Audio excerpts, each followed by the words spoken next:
পৃথিবী বড় স্বার্থপর, দুনিয়া বড় স্বার্থপর। দুনিয়া কাউরে জায়গা দেয় না, দুনিয়া কাউরে জায়গা দেয় না। এত মজবুত পাইলিং করে যেই বিল্ডিং বানাইলাম, দুনিয়া তারে থাকতে দেয় না। যা বেটা যা, যা তুই লাথি দিয়া বাড়ি করে যা, কবরে যা, কবরে যা। দুনিয়া কাউরে থাকতে দেয়।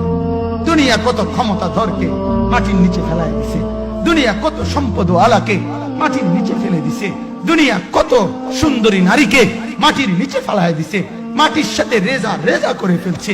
আজ আর চেহারা নাই, আজ আর রূপ নাই, আজ আর যৌবন নাই, আজ আর ক্ষমতা নাই।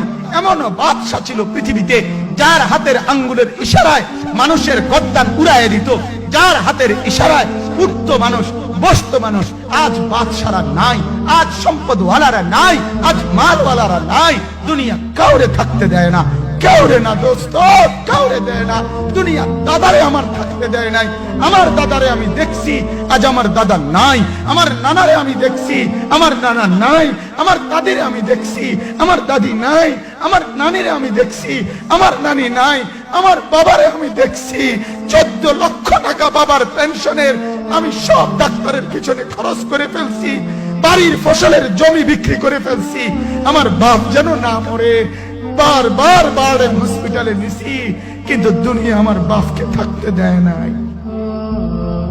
আমার বাপ কবরে চলে গেছে, দুনিয়া কাউরে থাকতে দেয় না, কাউরে না, কাউরে না, কাউরে না, কাউরে না।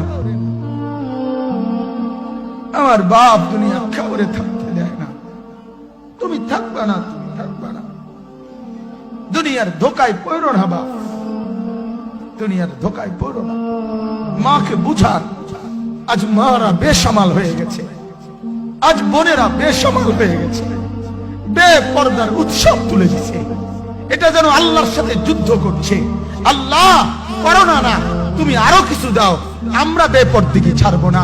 যুবক ছেলেগুলো যেন বলতেছে, আল্লাহ তুমি করোনা দেওয়ার চাই দাও, অশ্লীল ছবি দেখা, ফেসবুকে নর্তকী দেখা, আমরা ছাড়বো না। দেখি তুমি কি করতে পারো, তুমি যা করার করো।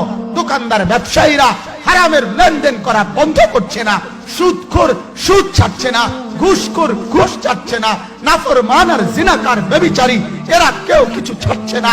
বেহায়ার বেপর্দা নারী তার অশ্লীলতার বেহায়াপনা ছাড়ছে না। মুসলমান তার ঘরে টেলিভিশনের নর্তকীর আওয়াজ তো বন্ধ করছে না। হায় করোনা কিভাবে যাবে, আযাব কিভাবে যাবে বলেন, বলেন, বলেন আপনি। আমার বাপ ফেরাউনের উপরে তো আযাব এতদিন ছিল না, নমরুদের উপরে আযাব এতদিন ছিল না, সাদ্দাদের উপরে আযাব এতদিন ছিল না, কারুনের উপরে আযাব এতদিন ছিল না, লূত আলাইহিস সালামের কওমের উপরে আযাব এতদিন ছিল না, হুদ আলাইহিস সালামের কওমের উপরে আযাব এতদিন ছিল না, নূহ আলাইহিস সালামের কওমের উপরে এতদিন আযাব ছিল না। আজ আমরা মালিককে এই পরিমাণ নারাজ করছি, মালিক এত বেশি নারাজ। আজ 1 বছর হয়ে গেছে, 1 বছরের চাইতে বেশি হয়ে গেছে, কই করোনার মহামারীর আযাব তো যাচ্ছে না, গেছে গা বলে। আমাদের লক্ষ লক্ষ বাচ্চার পড়ালেখা বন্ধ, এরা নষ্ট হওয়ার চূড়ান্ত পর্যায়ে পৌঁছে গেছে। মোবাইল এদেরকে শেষ করে দিছে, লক্ষ লক্ষ ছেলে। গতকালকে এক মা আমার আত্মীয় ফোন দিয়া বলতেছে, সকাল 10টায় বাচ্চাটা ঘর থেকে মোবাইল লইয়া বাইর হইছে, রাতের 10টায় মা তারে ফোন দিয়া বলছে, বাপ ঘরে আসতি না, ভাত খাইতি না। বাচ্চা তারে বলতেছে, তোমার অসুবিধা কি, তোমার সমস্যা কি? মা এই কথা বইলা কায়দা দিছে যে, শোনেন হুজুর কদুর দোয়া করো। এক বাচ্চা, এক ছেলে, সে যদি তার মাকে কথা বলতে পারে, তার মানে গুনাহ তারে এত মজা দিয়া দিছে, ফেসবুক তারে এত মজা দিয়া দিছে, ইউটিউব তারে এত মজা দিয়া দিছে, নর্তকী তারে এত মজা দিয়া দিছে, গুনার দৃশ্য তারে এত মজা দিয়া দিছে, সে মাকে ধমক দিচ্ছে। রাত 10টা বাজলে কি হইছে, রাতের 3টা পর্যন্ত দেখলে তোমার সমস্যা কি? আমার আখিরাত আমি নষ্ট করলে তোমার অসুবিধা কি? আমার জাহান্নাম আমি ঠিক করে নিলে তোমার সমস্যা কি?